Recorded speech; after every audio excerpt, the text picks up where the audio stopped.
G'day, I'm Phil. And I'm Kathy. And welcome to our channel. We are starting a new trail cooking series. If you've been following us, you'll be aware of all of Phil's allergies, of particularly grains, sugar and soy. Now we're adding to that, after some experimenting, almonds, peanuts, onion and a whole host of other things. We've done some experimenting and it looks like I need a low lectin and low histamine diet. So we've been experimenting with that, making some new trail, full of flavour and simple to make trail foods. So please come along and see our new series, and hopefully it helps you too.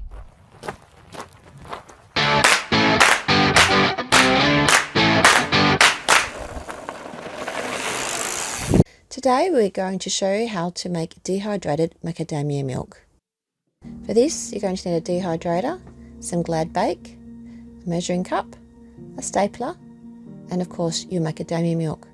We like this brand, we find it's one of the cleanest and lower carb, and Phil doesn't react to it.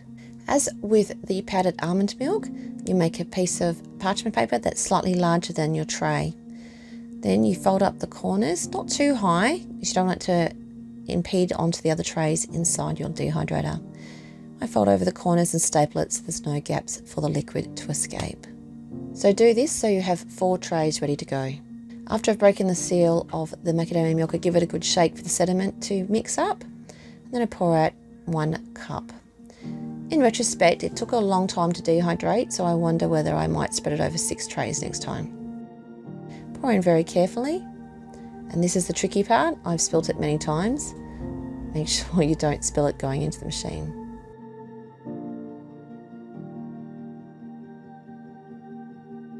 Repeat for the other trays. I put the machine on for 70 degrees and I put it on initially 8 hours, but there were some wet spots in there, so I had to leave some of them a little bit longer. When you're ready and it's all dry, you'll need a freezer bag, you'll need a spoon, the container you're going to use, and of course a spice grinder. The stuff is particularly flaky when it's dry, so that's why I find that a freezer bag is the best way to take it off. Insert your sheet into the bag. Stuff will fly everywhere regardless, but it is the way to get most of it. To be careful, the paper does get very dry and crunchy. Repeat for all your trays.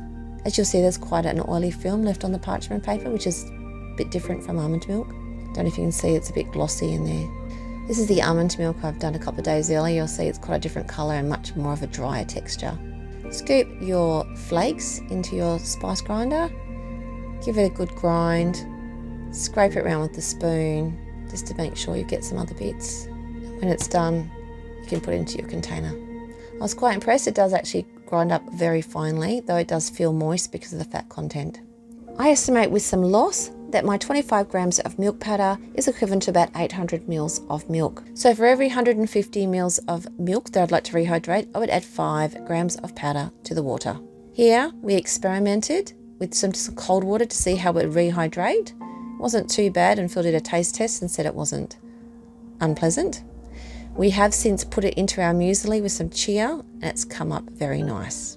So there you have it, our dehydrated macadamia milk. If you like what you've seen, please give us a thumbs up, and if you'd like to see more, please hit the subscribe button. See you next time.